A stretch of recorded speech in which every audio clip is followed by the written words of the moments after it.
and welcome to our program, Health Affairs from A to Z. I'm your host, Nancy Valentine, PhD and registered nurse, and working as a professor of nursing at the University of Illinois at Chicago College of Nursing.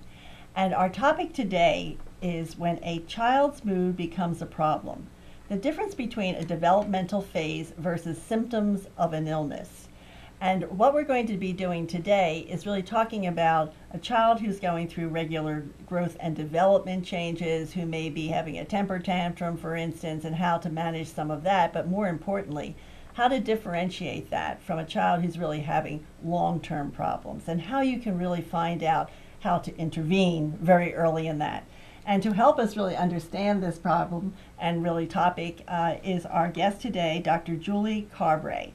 Julie is also a nurse and a PhD, and Julie has the distinction of working both in the College of Medicine, and she also is a professor in the College of Nursing. So she's really able to span both disciplines. Her clinical professorship of psychiatry and nursing helps her to be a principal person in the Institute for Juvenile Research. So she is very practiced in working with children and teenagers. So she's got a wealth of experience. And so, as I said, our task today is to help you, our viewers, to understand this problem and then be able to use this information to help your child or a child that you know.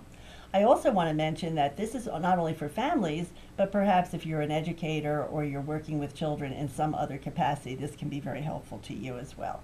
So, Julie, thank you so much for being with us today. Thank you, Nancy. And I just want to get into this discussion because I know that you've got a lot to share with us. So where would you like to begin? Well, I think maybe starting out with what is typical for kids as they're developing. How do they experience their world, and what are some typical themes that you run into with children? And first off, as you know, kids are developing. They're continuing to develop, and their brains are developing up until the age of 24. So it is a time where there's a lot of growth. I think as a culture, we have some expectations of what kids do. We expect for them to play when they're younger. As they're becoming teenagers, we expect for them to engage in their social life much more than they had as children, younger children. And so when a child begins to struggle, they send some alarms out.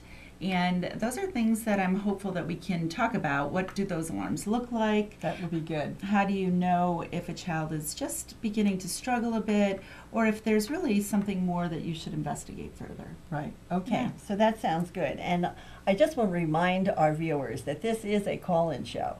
So if you have a question or if you have a child that you want to ask a specific point of interest about, Julie will be very happy to answer that to the best of her ability, which is extremely high.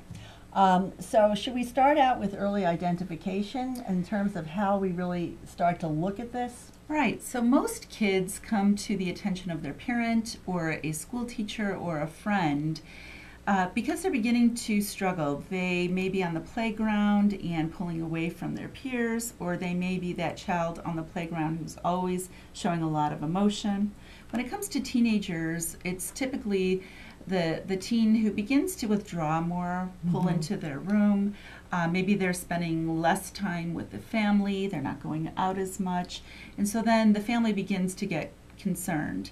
If this goes on for a longer period of time, say if it goes on for a couple of weeks, it's really important to pay attention to what might be underlying this shift in the child's typical behavior and their typical emotion. Right. And well, I was just thinking, in order to really understand that, maybe we should talk about when you see those, why it's important to have early identification. Great. Should we share some of that? Yes, let's do that. All right. So this is a slide that Julie has prepared, and she's going to walk you through it. So typically, children with mood disorders are undiagnosed or they're misdiagnosed with something else. Maybe a teacher might feel that the child is shy, or that they are spoiled, or that this is just a part of their emerging identity, rather than being a clear mood disorder or depression going on. And often, if you do not catch the symptoms early, those symptoms can worsen. And sometimes as well can be incorrectly treated. For instance, if you assume that a child is shy and you just sort of let them be or let them go, and instead they're withdrawing and becoming more depressed, the depression can worsen over time. So it's really important to pay attention early on. If kids go undiagnosed for a long period of time, and this does happen quite a bit, it's very difficult for families sometimes to figure out how to navigate the system. Where do you start? And we'll talk about that later. But to get help for your child, if you're unable to do that, or if you're not sure about where to go with it, children can go on struggling and continue to have problems, which can result in school refusal or academic problems, aggressive behavior you might see at school or at home, or the beginnings of risk-taking behavior. So alcohol, drug use, stealing, all signs and symptoms that the child is really veering off from their typical developmental approach. And then, of course, the scariest and most challenging area when you have a child who is depressed or has a mood disorder is just wanting to make sure that they're safe, because all of us may have heard about a child who's completed suicide or has had suicidal ideas, and we really want to intervene early so that those ideas stay as ideas and don't result in a loss. Right. So let's talk a little bit about this. It sounds like what you're suggesting to our viewers is that they are really pivotal in this early identification process. Absolutely. And there's great data that indicates that it's a school teacher, it's a helpful peer, it's someone within the family that takes the rest of the family aside and says, I think we need to do something. I'm really worried about her or him. And oftentimes the child may not even know that they're experiencing a mood disorder. And so it's really partnering together as a family with the child and saying, we're worried. Right. So what I'm hearing about this is that you are the first defense, and that by your observations, you can actually be very pivotal in maybe moving this to the next step. I also hear that sometimes family members rationalize this, and what I mean by that is they sort of make excuses rather than seeing it for what it really is. And sometimes you're saying other family members or teachers or neighbors may have the courage to say, I think there may be something with your child that needs to have a deeper dive, or you have to really maybe take another look at this. Can you give us some clinical examples of how people have done that? Yeah, so for instance, there's one child that I saw recently who was beginning to veer off from her typical straight A student. She began to associate more with friends that were a little bit outside of who she typically associated with. And she began to have some problematic behavior at school. She started talking back to the teachers. She started getting more sassy at home. And then this went on for a long enough period of time where then there was discipline happening at school. She had some suspensions. Her grades began to decline. And the family was concerned. And so then ultimately it was her school teachers who said, we're really worried. What do you think about this? Have you been worried as well? And the family agreed. They said, she's not following up with things at home like she used to. She's rolling her eyes, and she didn't used to do that. We can't really understand what's going on. So it's the change. It's really paying attention to the change. But that's a really good example of something that people could say, well, she's a teenager. Absolutely. They're all like that. Especially parents who will say, well, I did this when I was growing up, or my other child did this and she was okay. But more often than not, by the time families come to see me, they'll say, in retrospect, we wish we would have come earlier, because now we're at the point where maybe the child is starting to harm themselves, or they're more difficult to reach. It's very hard to permeate that mood that's going on. So if you're going to make an error, better to go earlier than later. Absolutely. And I think what you say to your child is, we're worried about you, and we're worried enough that we feel it's probably a good idea that we check this out. Right. Either with your pediatric nurse practitioner, your pediatrician, somebody at the school who might be a helping counselor, or that you start somewhere and begin to have that discussion. Right. Very good. And I welcome again our viewers to call in and share any experiences if you've had, especially if you've had an experience where it was positive, where you did something, where you made that intervention and you saw what happened in a positive way as coming back from that. So tell us a little bit more about how people can have a better understanding of all these various differences and Right. levels of illness, because the average person, including a lot of very educated people, would not really understand that. Should we Right. go to that? Yeah. So this area of mood disorders actually covers a whole spectrum of mood. We all have moods, and our moods can range anything from being very sad all the way up to being irritable and what we call manic, which is very fast, irritable, not sleeping. And so all of us can have moods that might range to that. We might have a sleepless night, or we might be irritable one day. Mhm. But when you have a mood disorder, you're really spending time in one of these areas or across this, so that there's a lot of either variation in your mood, or you're hanging out in the blues for a substantial amount of time, typically at least for a 2-week time period, and your functioning really starts to decline. What your everyday looks like really begins to suffer for a month when we're talking about Yeah. children. No. Mhm. We do have a caller, so please, caller, share your thoughts. Hi, I have a child that I'm concerned about her behavior and her moods, and I'm wondering if you can help me understand what would be the first steps I'd want to take in trying to get my child some help. Very good question. Right, right.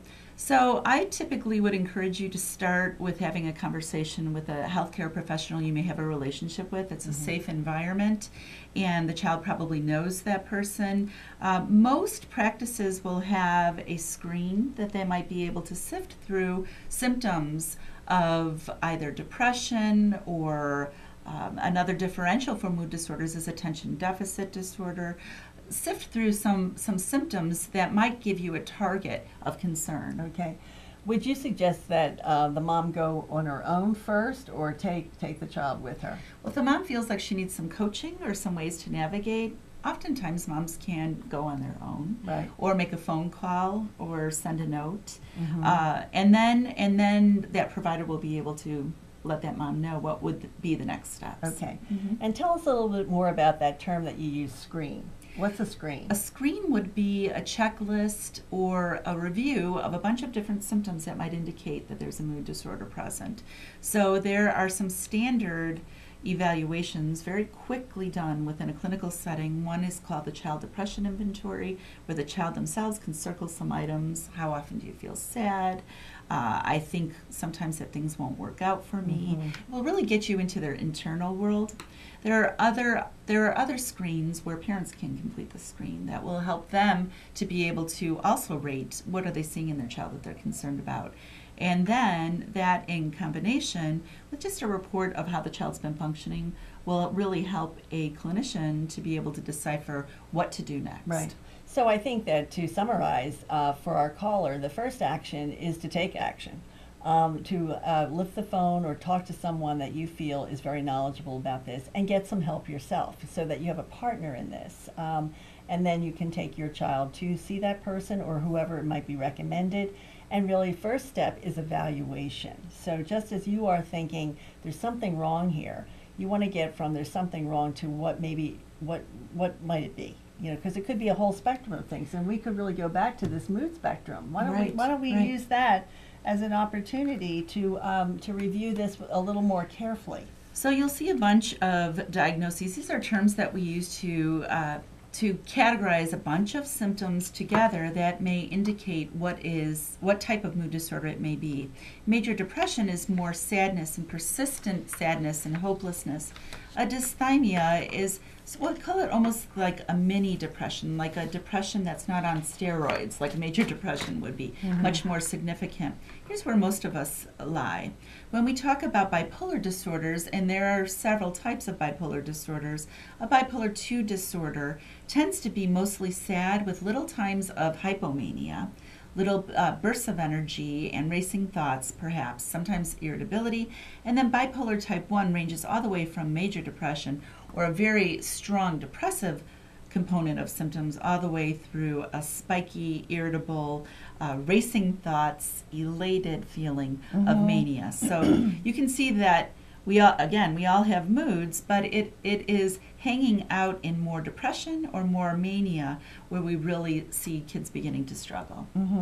So at first glance it can look like a complicated chart, but I think that what Julie's telling us in this is that wherever your child might be on the spectrum, that equates to some of these diagnostic categories. So when we talk about screens, after they ask questions, they can sort of plot where you might be on this color spectrum.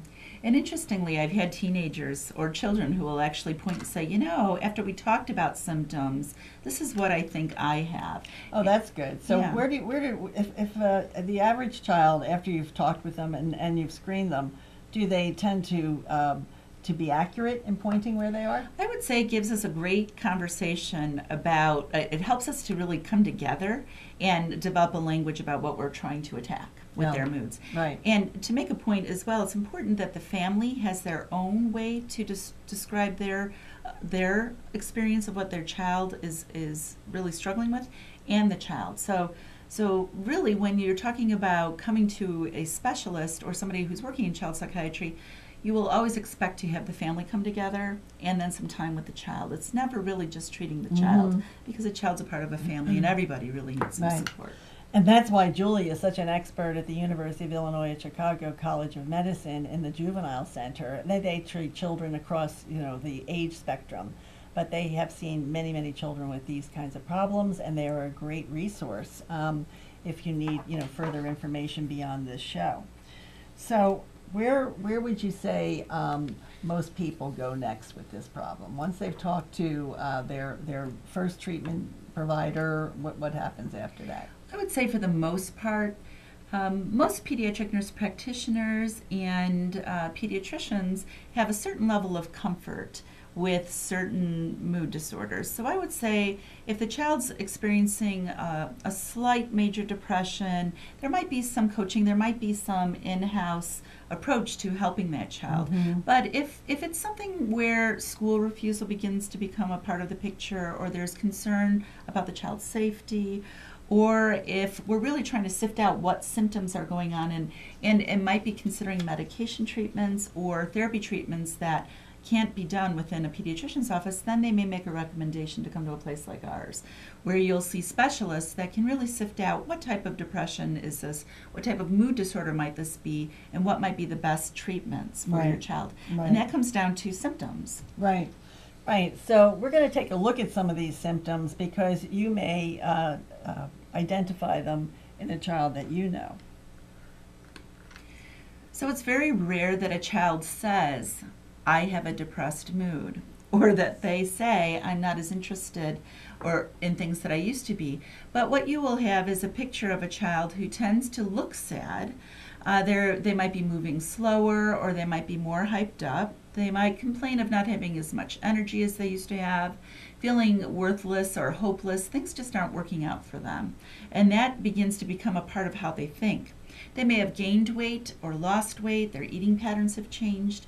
They might be sleeping a lot. Particularly, we see this challenge with teenagers, where teenagers tend to want to sleep a lot on weekends. But if they're sleeping a lot through the week and they're not completing their homework and they're really having a hard time with managing either not sleeping enough or sleeping too much, that can be an important sign to look for depression.